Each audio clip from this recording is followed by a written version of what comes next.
everybody. I'm just in my home that's sort of still, in the works, in progress. I'm making progress in the process.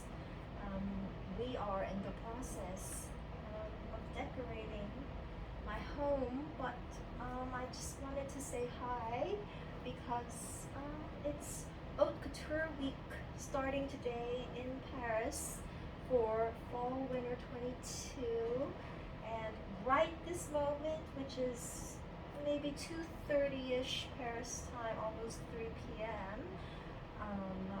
creative director Maria Grazia Chiuri is presenting her haute couture collection. Um, so I thought I would dress sort of appropriately, although I look a little bit gaudy. Just I'm still unpacking my jewelry box. Just put on my small tiara, which I think I got it at a Christmas fair at the Ritz-Carlton.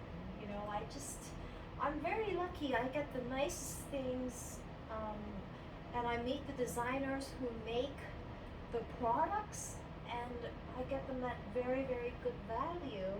I'm going to talk more about my home decor in a little bit. I think it looks nice. It does look a little like a small Dior showroom, but just wearing all the appropriate colors. Well, a lot of the news out there is widely available, but I thought I would focus today on the latest initiatives for sustainability by Parfums Christian Dior, which is the perfumery division of the brand.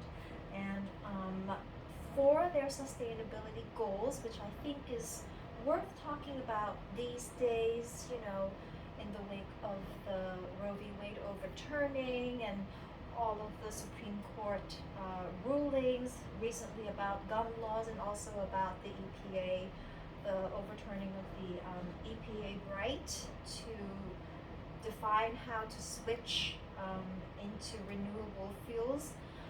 I thought it's worth talking about the 5 initiatives that Christian Dior's Parfumerie is undergoing.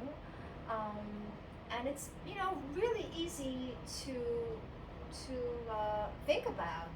I'll just list them all out. The first is, of course, about biodiversity, because of course perfume comes from flowers, which are a part of nature, and all that means is that we don't want the beautiful, pristine or exquisite flowers to go extinct.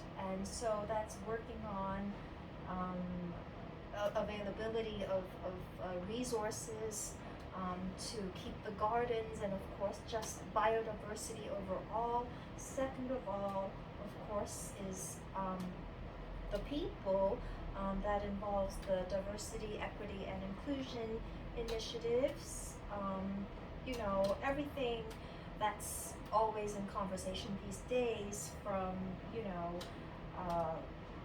labor laws, which I'm not very familiar with, but more importantly, say initiatives for equity between males and females, and of course also in terms of minority hiring.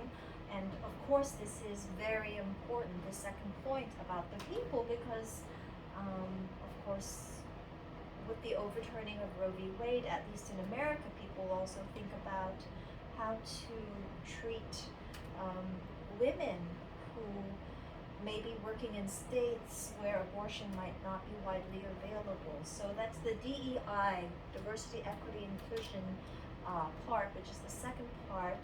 The third initiative, of course, is about the products, the perfume itself. We want to make it as organic as possible, following the clean beauty guidelines, which are,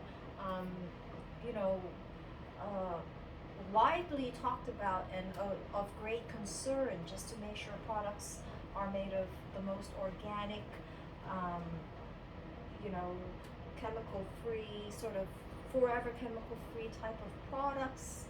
Um, I can find out more about the details. The fourth is, of course, the packaging of the goods, to try to package them in a low waste manner, to reduce waste, to reduce unnecessary packaging, and of course also in the reduction of um, sort of non-degradable plastics. That would be a great way to reduce waste, which is of course a sustainability initiative. The fifth point, of course, is regarding the carbon footprint, um, where I guess concerning the perfumery, the factories which make the perfumes, um, in terms of reducing their carbon footprint. Of course, different types of companies have different timelines by which they need to reduce their carbon carbon dioxide output. Some countries have a 2050 deadline. When it comes to fashion companies, I think the deadline is 2030, by which carbon emissions have to be greatly reduced. So that those are the five main new initiatives when it comes to the really fragrant products of Christian Dior, which are of course the perfumes. So just to quickly go through that again, first point is the biodiversity, about the flowers. Second, about the people, diversity, equity, and inclusion, which is of course a very important theme, especially in the United States. Third is regarding clean beauty, making the products themselves, the perfumes, to contain the most organic, clean ingredients as possible. Fourth is about the packaging, to reduce waste and to make the packaging made of less sort of non-environmentally friendly products. And finally, it's of course in the places that manufacture the perfumes, which in French it's parfumerie. It's just a perfume factory, to make sure that their carbon emissions are reduced as low as possible by, of course, the widely announced guidelines and deadlines. I think in the fashion and beauty industry, sort of around 2030. The business of fashion, which is a separate organization, announced, they've been really helpful in telling people about these sustainability initiatives, and that's where I heard that for fashion companies, the carbon emission has to be reduced by 2030. That's not a lot of time. A lot of I guess everybody's working together in this initiative.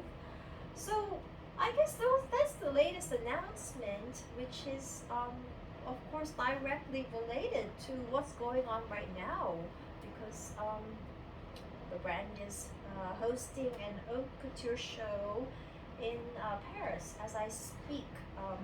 I'm only staying at home, I'm just staying at home, watching the shows on my computer. Of course, everybody knows I don't feel very well. My parents are supportive, but they worry about me, so I don't get much spending money right this moment, much less than I did before. I take, all sorts of pills to help make me feel better. I take painkillers. I take things to help me sleep. The noises outside, which we never identify, make me feel a little bit under the weather, and so I take pills for that as well. But hopefully things are looking up. And yeah, just to say hi. This is my well, I guess it's a haute couture type of dress. I got it. I think it doesn't have a brand, but I just get the nicest things with the greatest discount coupons. And I just paired it with one of my smaller tiaras, which is made, I think, either by an Indian or local designer, and I got it at cost that I bought it for, like $50. It's unbelievable. I like these earrings because it's a little bit special. I wouldn't wear it at like a real black tie event, but for haute couture, it's supposed to be special. And I decorated. Started decorating my apartment to look well. It's dramatic, you know. I arranged all these flowers both sides. This is my new sofa. I really put a lot of effort into how I arranged the cushions. These are really good quality. A lot of these cushions I ordered just off Amazon. You know, if you just type in French classic style, and then on the bottom here I have something that's very Christian Dior, and it's a nice cushion. I just got it off Amazon. Um, the sofa itself, I got it locally in Asia, in Hong Kong, where I'm stuck at for hopefully not much longer. I'm very homesick. I can't wait to go back to New York to see all of my friends in the States, just resume a really normal life there, you know, kind of get up in the mornings, go to Starbucks, go do something, maybe sit in my dad's office for a while, or maybe, you know, have lunch with a friend, and well, you know, something just a really regular life, and then to meet lots of new friends as well, which um, I think I'm really looking forward to. I can't, you know, a lot of my old girlfriends and I, we already partied a lot when we were younger, so we're not, you know, we're not the kind who's like, you know, we've never partied before, and once the pandemic is over, we gotta be at we gotta be at every fashion party, we gotta be at every ball. You know, we partied, you know, a lot. My friends and I were, well, some of my friends and I were, you know, popular girls when we were in college. A lot of people invited us to nice parties, and we keep getting invited back. And living in New York, I had a really full social life. So it's not about, you know, like fighting to be at the fashion party. No, it's just about being with friends and meeting new people who I think I really would like to know these new people as well. I'm not the kind of girl who, like, when I'm at a fashion party and another girl is wearing my dress, um, make makes me feel bad. I'm not like that. In fact, you know, I used to go shopping at Bloomingdale's with one of my good friends, Terry, and we bought the same dress on the same day at the same shopping spree. I even remember the dress. I think I still got it. I think back in the noughties, it was French Connection. That was a really hot brand in the, you know, in Bloomingdale's. We got it full price. I think she spotted it or I spotted it, and we were like, "Hey, that's a really nice dress." And we were like, "Hey, let's go try it on." And we both tried it on, and we both looked good in it. So we both bought it. We went out together wearing the dress. So I have no such problems, you know. Um, I have tons and tons of close girlfriends, not only in fashion, beauty, media, but in, you know, investments and law and medicine and art and music, and, you know, the very important people in all walks of life. And none of us have that problem where, you know, we don't want our bestie to wear the same dress as we do. I love this dress very much, but if somebody else wants to buy it and wear it together with me, that would be totally awesome. Oh, and I like these shoes, which I think kind of go well. It's also kind of a little sparkly. I really like how this dress is draped. It's, well, it's like the Schiaparelli show I watched this afternoon, and after that also Mr. George Hobeki, a Lebanese Parisian designer. It's very in these days to have, the fabric drape on both ends, or to kind of like hang loose in the middle. And I'm wearing Skims underneath this. Just I mean, ladies, we don't have to. We're in our 40s, but it's just something extra to look a little bit more. So I think that's great. Um, I gotta go watch the show now. Um, nobody can upset Madame Chiuri. So, going to say hi again in a little bit.